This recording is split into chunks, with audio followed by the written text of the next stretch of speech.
Magandang gabi po sa inyong lahat. Ako po si Joey Reyes at ito ang Talkies Movies. Ang natatanging palatuntunan sa telebisyon kung saan hindi lamang pinapanood ang mga pelikula kundi pinag-uusapan at higit sa lahat, pinag-iisipan. Wala pong blind items kami dito. At sa gabing ito ay napakahalaga ng ating pag-uusapan. Unang-una dito, mga pangalang katulad nila Douglas Quijano, Alfie Lorenzo, Ethel Ramos, Girly Rodis, Jun Rufino, okay? Mga pangalan na kung medyo familiar kayo sa daigdig ng pelikula ay alam niyo kung gaano sila kaimportante. Sila po ay ang mga talent managers. At sa gabing ito, pag-uusapan natin ang relasyon ng talent manager at mga artista. Sa mga panahong ito, mahalaga pa ba ang mga talent managers sa mga namamayagpag na institusyon na nagpapagalaw ng mga pelikula? Nag-imbita kami ng dalawang napaka-interesanting mga kaibigan namin. Unang-unang dito, hindi mo sasabihin na siya ay papasok sa ganitong uri ng industriya. Bakit? Graduate siya ng Ateneo, kritiko siya, manunulat siya, at higit sa lahat, alam niya ang lahat ng mga aspekto ng produksyon dahil producer din siya ng mga independent movies. Katulad ng, for instance, ng Ligo na You, Lapit na Mi, nandun din ang Adela ni Adolf Alex. In other words, he is literally a renaissance man, okay? And to make matters even more impressive, siya ang manager ni na Ryan Agoncillo, Paulo Billones, Isa Calzado, Edgar Allan Guzman, Luis Alandi, at kung sino-sino pa. Mga kapatid, ang ating kapatid, si Noel Ferrer. Magandang gabi, Direk. Kagalang-galang ka lang talaga ngayon. Ay, oo, hirap na hirap ako. Bumabalik ka sa pagiging teacher. Oo, yan naman talaga ito yung ginagawa ko ngayon, hindi ba? Nagpapakagalang-galang at hirap na hirap sa pinagpapawisan sa pagiging kagalang-galang. Ang ikalawa naming bisita, actually, ang bago naming kaibigan, okay? Siya ay tinitingala at kinikilala bilang isang respetableng manager ng mga iba't ibang artista, direktor at mga awit. Sabihin natin ang mga pangalang Richard Poon, Yeng Constantino, mga artistang katulad ni Sam Milby at Mia Maricar Reyes, at ang isang direktor na kasing laki at kasing bigatin ni Joyce Bernal. Mga kapatid, si Eric Sotomayor. Ay, direct. Okay, umpisa natin ang kwentuhan natin. Okay, guys, ganito. I'll throw first question to you. Ano ba talaga ang trabaho ng manager dito sa Pilipinas? Okay? Direct lahat. Makagulat yun. Ano ibig sabihin Gagawin mo lahat.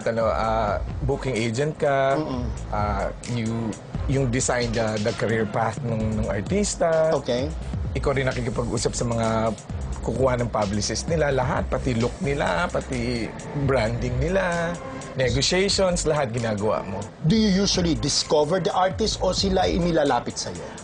Ako, I discover, pero meron din mga nire-refer. Mga nakikita ko sa Facebook. Yeah, I discovered some artists sa Facebook. May iba nakita ko sa mall, sa church. Yung iba naman nilalapit sa. So in other words, kahit saan pwede kang mag-identify, huy, gusto mo mag-artista. Ikaw, Noel, ginagawa mo ba yun? Kailangan yun dahil ang pangit talaga kung yung artista yung nakikipag-usap. Okay. Diba, dun sa ano. Pero more than that, Direk, yung ano yung responsibilidad ng talent manager. Una talaga, malaman kung ano yung talent nung artist, tapos yung match the opportunities. Okay. Dun sa doon. Number two, set direction and a vision kung saan papunta yung career ng taong yon. And pangatlo, compose or organize teams that will help you. Okay. Yung reality check, yung mentors, yung stylist, everything. Yung tipong critics, the publicist. Tapos yung panghuli siguro, yung konsensya. Ako yun yung kaibahan siguro namin, no? Yung tipong maraming magagaling na artista, pero kukunting mabubuti. So yun. Parang mabigating. Yun, tutulungan na lang namin kaysa mag-stress kami dun sa mahihirapan pa kami. Kasi we're not in it hindi masyado for the money. Actually, mamaya explain ko talaga, hindi yung talent fee, diretso sa artista ko yung ganun? May iba hindi di ba? Bahala sila magbigay kung gusto nila. Pero may salary naman kasi tayo sa iba. Meron pinagkakakitaan kami talaga. So in other words, Noel, Erickson, hindi ito ang principal occupation ninyo? Is that what you're trying to say? Ako hindi. So, sa'yo, Erickson, this is your principal Now, occupation. before I used to have several businesses. But when I started with Sam, si Sam yung first ko kasi. So parang sabay din kami. Na-enjoy ko siya. So I left my other businesses. Wow, Tapos ito na really? ginagawa ko. But I'm into film producing na rin. Yun, di ba may fall ba? May fall ba? May hindi ako naidagdag dito. Si Erickson ay isa sa mga co-producers, okay, ng Spring Films, Yes. right? With Piolo Pascual and with Joyce Bernal na siya nag-produce ng Timidora lang naman, di ba? So, in other words, supplementary lang sa iyo, Noel, ang pagiging talent manager. Pero ikaw, you started off somewhere and eventually went into this. Can I ask why? Anong nakainganyo sa iyong pasukin ito? Well, actually, nurse ako eh. Alam mo, Iba lalo na po din, akong di ba? natataranta, okay, sa pinupunta na, you're a nurse, no? Yeah. Eh, ganyan naman ang ano mo sa mga artista mo, nurse ka din. At a certain point, di ba? Registered nurse ako and then I went into business. Nung na-discover ko si Sam, parang nakita ko lahat yung kabuuan ng industriya kasi si Sam ginawa lahat eh. Concerts, albums, and then movies and TVs, endorsements. Na-challenge ako. Sabi ko, ang saya pala dito. Tapos, I find it challenging na you set a direction for them. And Okay. yun yung may vision ka for them. Unlike before, nung sa modeling agency, you just look for good-looking people, tapos find projects na mag-fit sila. Dito, hindi eh. Kailangan pag-iisipan mo, kailangan may direction, tama ba tanggapin mo yung proyektong ito o hindi. So, I find it challenging na paiba-iba, and that's my personality, kailangan may bagong May ginagawa. challenge laging ginagawa. Yes. So. Kung may tatanong ko sa inyo, kasi binanggit ninyo na responsibilidad ninyo hubugin at bigyan ng forma at direksyon ang tatahakin ng isang talento. Lahat ba ng mga talents are masunurin sa mga suhestyon ng mga manager nila? Hindi lahat, pero since I have the luxury of choosing kung sino yung tutulungan ko, parang, oo, sasabihin ko lahat ng ikabubuti, pero kung hindi tutuparin, parang, at nakikita naman niya yung adverse effects, huwag na lang. Parang Okay. ganon. Pero hanggat kayang suhubugin nga at kasi iba yung vision ng ibang mga tao, no? Hanggat maaari, ayoko na rin ma-stress sa mga taong ayaw magpatulong. But ikaw, Noel, do you, like for instance, Erickson here, do you discover talents or usually you already deal yung mga medyo kilala na or alam mong up and coming?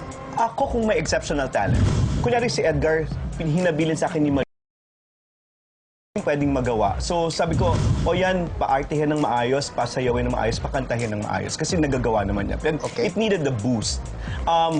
Pwede kaming mag-discover, pero dapat yun nga, number one, dapat may talent talaga. Number two, maayos yung frame of mind at may... So in other words, hindi krong-krong, ganon. Oo. Tapos at saka hindi yung kakayanin yung one-on-one na pagbibigay ng advice. Hindi katulad ng isang factory na lahat, sige, magbigay lang pamantayan, tapos susundin nyo lang lahat. Kasi Okay. ito, talaga, tama yung sinabi ni Erickson kanina, hindi ka lang tagagawa ng tagakuha ng trabaho, nagiging counselor ka rin kung minsan, inaayos mo pati yung kunyari, saan pupuntang investment afterward. No, sandali, Noel. Tsaka Erickson, has it ever come a point na Parang kunyari na may magulang. mga lumalapit sa inyo na alam nyo naman na walang ibubuga, do you say no outright? Ako politely. To the point, direct na sasabihin mo, sana mag-aral ka na lang muna. At Aray ko. oo, totoo. Okay, Yung iba naman na pwede naman, alam mo may potential, just that hindi, feeling Match. ko, hindi match. Sasabihin ko talaga na, maybe I'm not the best person to represent you. Hindi talaga madali ang maging talent manager at lalo nang hindi talaga madali maging isang artista at para lalo yung matahak namin yan, babalik pa kami. Okay, aalis yan.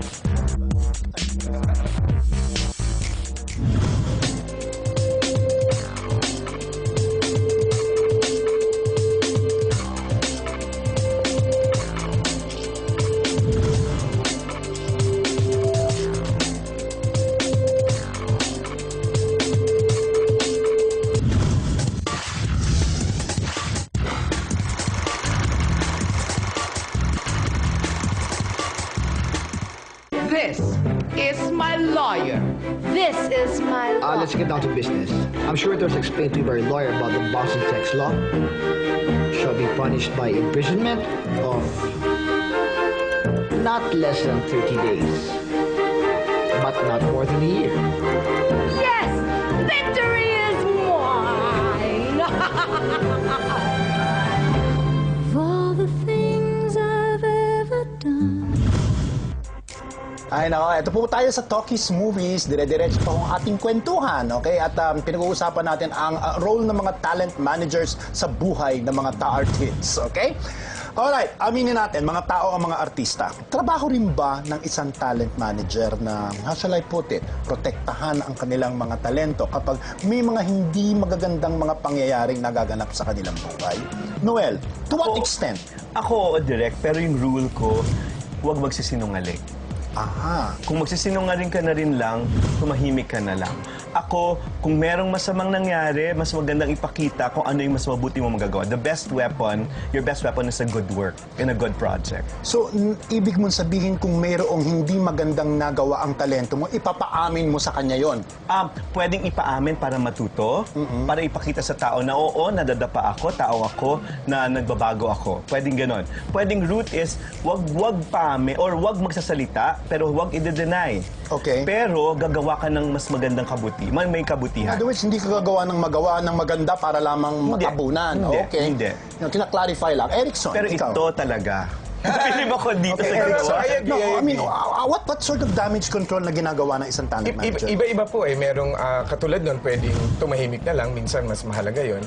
Merong hinaharap, merong nilalabanan. So, Okay, kailan mo pinapatahimik ang isang talent mo? I also respect yung preference ng artist eh. Okay. Kung yung artist mismo ay may sensitibong pangyayari sa buhay, halimbawa, at ayaw niyang harapin, you just have to respect that eh. At Okay. protektahan siya, ibig sabihin, hindi mo talaga siya ilalabas sa anumang pagkakataon na pag-usapan yung mga dinadaanan niya. But I agree, most dyan sa sinabi ni, na lahat na kung mali, tumahimik ka na lang. Merong bagay na pwede mong admitin na hindi naman ikasisira ng buhay at ng karir mo para lang pakita na tao ka nagkakamali. No, may question lang ako. Yung mga relasyon ng artista sa press nang gagaling sa kanila mismo o yan ay pakanarin ng talent manager? Merong hindi marunong eh. Merong hindi talaga sanay makihalubilo, lalo na sa mga press people. So ikaw yung gagabay sa kanila, ikaw yung Okay. magkoconnect sa kanila. Pero meron namang innate na sa kanila na marunong makihalubilo sa kanila.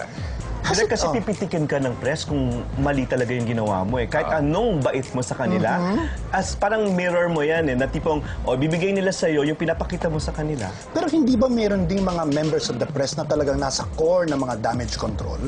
Meron. Hindi ba meron din? I mean, yung ba trabaho rin ng talent manager na to make sure na may mga members of the press who are out there to go out and protect the talent if and when? Oo, direct, pero may hangganan yung ganun eh. Parang Okay. kung lumabis na siguro yung issue, siguro yung goodwill ng talent manager nagka-count at saka yung goodwill ng talent, ng Diyos ko, artist mahirap mismo. Oo, ako po, ganun lang, parang Respeto without na me lang. calling them, without them Oo. nagpi-plead na pinapakiusapan. Hindi po ako maabot sa ganun pa so far. Pero merong mga press people na dahil sa magandang relasyon ko at ng artista, sila na mismo ang kusa. Ang laki ng utang na loob nila sa inyo. Now, itong question ko, nagkaroon na ba kayo ng talent na mayroong naging gulo na naganap na hindi siya sumang-ayon sa inyong strategiya para proteksyonan sila? Ako wala pa naman. Ano ba? Ako wala dahil I will always have my way. Oh? I want Magaling pa kailangan ko matuto rito. I want to have it my way. If not, they'll suffer the consequence. So, Yun, in other words- it's one way of learning. Ay, in other words, nirespeto ka, tinitingala kang gano'n. Ito pa isang katanungan. Ito yung siya yung kakaiba. Yung naganap, kunyari, sabihin natin kay Maricar.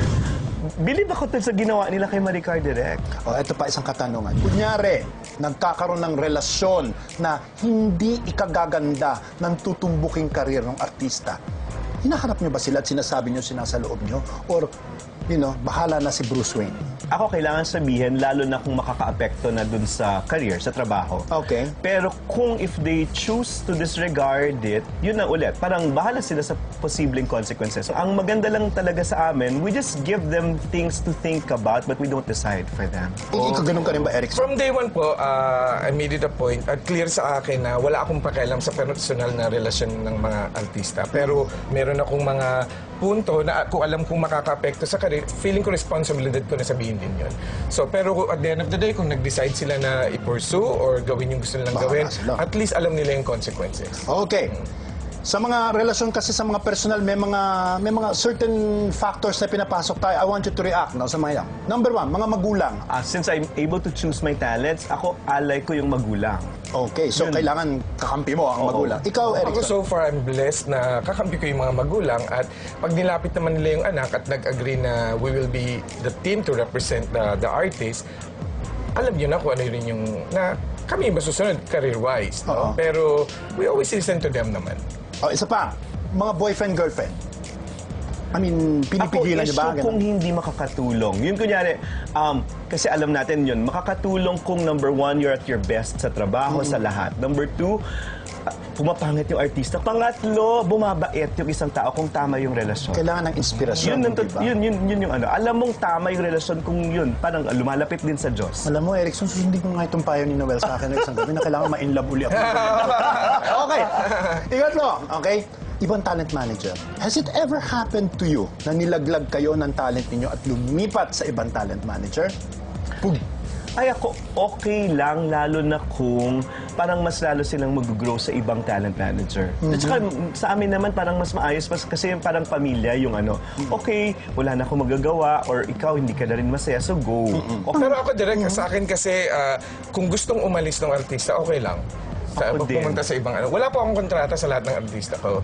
Wow, Erickson! Pareho kami Ay, direct. wow! Pareho kami direct. Hindi ba nadedekado kayo sa ganyan? Hindi po. Kasi alam ko I'm doing my best. I know I'm good in what I'm doing. So kung sa tingin niya hindi ako karapat-dapat o hindi yung kakayahan ko hindi sapat sa kagustuhan niya, you're free to go. Pero- in the same way na kung ayaw ko na rin lang, Sa kanya, pwede ko rin siya i-release at hindi Tito kami bound Douglas by was like that. Diba? Wala siyang nung kapanahunan nila Douglas Quijano, nila Ethel Ramos, nila Lolit Solis, nung marami pa silang minamanage, they were such powerful people, Noel, sa ngayon ba, Erickson, do you think that the talent managers are as influential and are as powerful as before? if you have prime talents. Aha. Direct, pero kung yung mga peripheral talents, medyo pinapackage yun ng mga independent talent managers. Ano mo nga, ipaliwalag mo nga yung packaging of talents. Ano ibig sabihin? Trabaho ng ibang managers, actually tayo rin, no, hanggat maaari na tipong, kung bubuti naman, kung nandito yung talent sa isang major project, o kung merong role na bagay naman, pwede mong isabihin na isama. Pero alam ko talamak yan sa ibang mga talent managers, so Ay, isama oo. talaga. Pero ako rin, nakukonsensya rin ako na ilalagay mo isang tao na hindi naman bagay dun sa project. Pero ngayon talaga, priority yung nasa studio. But we opt to be independent. Why? Because there are talents talaga na not of the establishment. Yung tipong wala sa molde at yung paraan ng pag-grow nila ay tutok, hindi sa paraan ng pangkalahatan. Kung hindi talagang napaka-particular ng mga needs ng mga taong yun. Like kunyari, yung mga host, yung Ryan na ganyan, mas mag-grow sila kung kakaiba yung pagtutok mo sa kanila. Ikaw, Erickson, do you think that yung managers now are as influential as they were before? Ibang kultura na po kasi yung inabot ko nung pumasok ako, no? So, network-driven na talaga, no? So, ako, medyo iba. Most of the singers ko naman talaga, ako talaga naman ang nagde-decide ng lahat-lahat, no? Pero blessed din siguro ako ng una kong talent, si Sam. Okay. Kasi baguhan po ako, siguro I'll find my way pa sa... How did you sa find network, Sam? How did you sa find... mall. sa Yun na. Glorieta. I used to own a modeling agency. So, naghanap lang kami ng may itsurang mga tao, tapos ilalagay mo lang sa commercial. And then after 6 months, si Sam sabi niya, gusto ko i-try yung show business, can you manage me? So medyo nakilala ko agad yung mahalagang tao sa industriya dahil yung una kong artista medyo malaki agad. I know. So yung mga sumunod ko, yung iba kasi sa akin mga produkto ng reality shows because I love to discover. Okay. The first 4 years gusto ko wala akong kinukuhang kilala na, gusto ko ako yung nag-discover. Okay. Now, another question. Sa tingin niyo ba, karamihan ng mga artista ay attached sa isang network? Do you think nakakabuti yan sa career ng isang artista? Ako nakakabuti sa bank account ng artista. Sa bank account. What about sa talent. longevity ng career? Ayun yun. Blessed lang kami siguro ni Erickson na we're able to cross over sa iba't ibang mga networks. Sa sabi nga ni Uge, hindi lahat ng tumatawid na mamatay. Parang ito, yun, hanggat maaari extend yung ganung goodwill. Kasi yun naman yung mission natin na tipong pwedeng magtrabaho kahit saan. Yung mga artista. Ikaw, sa tingin mo, Erickson? Ang feeling ko lang na adverse effect lang is kung yung plano nung network, di ba? Kasi ano ka na, nakakontrata. Kasi ang dami nila di ba? Madami sila. Correct. I think din yun din ang advantage kapag may co-manager ka. Aha. So, kung may Correct, manager ka outside the network. That's true. So, That's you true. know, alam naman ng mga network So, din yun eh. protektado rin yung artista, Kahit even, pa. kahit ano pa mangyari. Kung may nararamdaman ka na hindi maganda, the manager can make some plans already. An alternative plan, no? Correct. Yeah. Kung painit ng painit itong ating usapan, huwag kayong aalis dyan. Mas umiinit pa itong diskusyon na natin. Huwag muna kayong aalis dyan.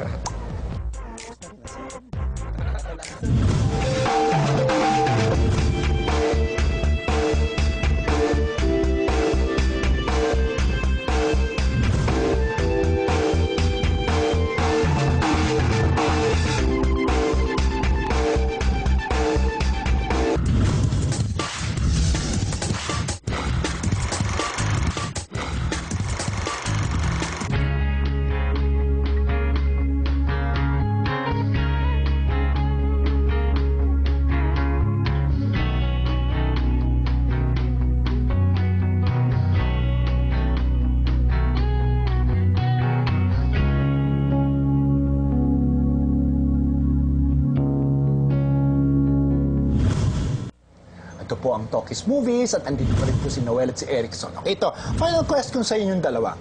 Sino mas madaling i-manage? Ang babae o ang lalaki? Sino ang less headache, more fulfillment? Lalaki.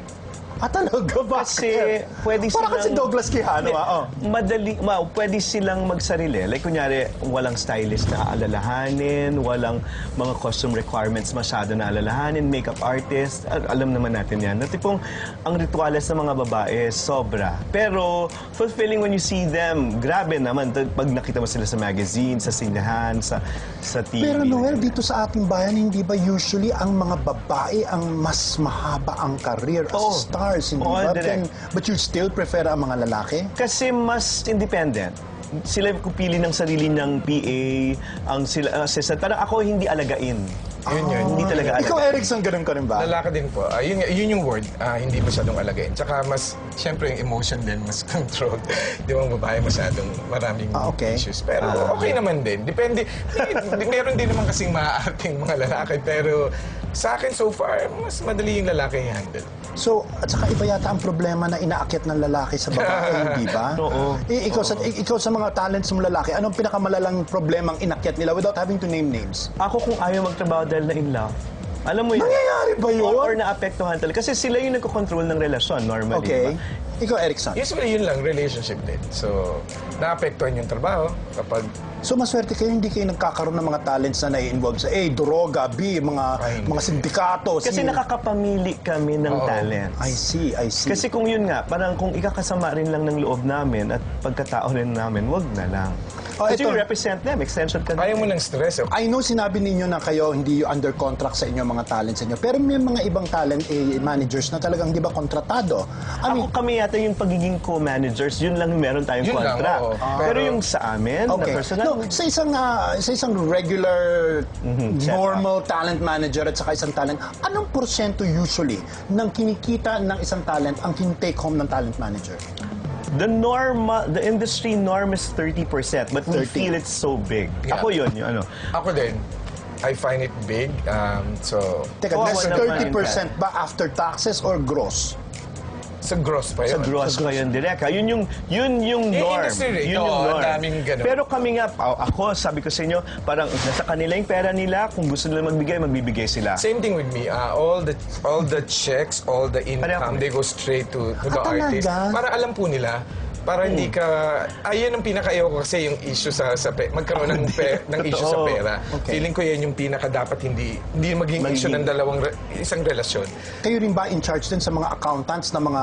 Meron, we know their accountants. We refer them to accountants. Okay. Kasi Pero mainit hindi yung- kayo. Okay. Kasi they receive their own money. That's right. You know, napakamasalimuot at hindi ganun kadali ang maging isang talent manager. Tsaka ang masaklap niyan, ang daming taong nagkalat dyan sa ating paligid na who claim to be talent managers, hindi ba? Hindi kahit sino dyan ay pwedeng maging isang talent manager dahil sa responsibilidad na inaako nito. Higit sa lahat, hindi lamang responsibilidad ng mga taong katulad itong kasama ko na pasikatin ng artista, kundi gabayan din at bigyan ng kahulugan at direksyon ng kanilang mga karir. Kaya on that note, maraming salamat, Erickson. Maraming salamat, kapatid na Noel. Thank you for joining me tonight. At maraming salamat din sa Gayuma ni Maria. I love this place. Sa Gayuma ni Maria. Okay? Napakasarap ng mga pagkain dito. Maraming salamat din sa The Room upstairs. At saka sa inyo dyan na may mga komento, mga papure, o sige, kahit panlalait, okay, may Facebook page po kami. At kung meron kayong mga suhestyon, mga topic na gusto ninyong talakayin namin dito sa palatuntunang ito, pwede nyo isulat dyan sa aming Facebook page o sa aking Twitter account at Direct Joey. Okay? Maraming salamat. Ito po ang Talkies Movies, ang natatanging palatuntunan sa telebisyon na kung saan ang pelikula ay hindi lamang pinapanood, kundi pinag-uusapan at pinag-iisipan. I'll see you next week. Thank you. On the Ultimate time.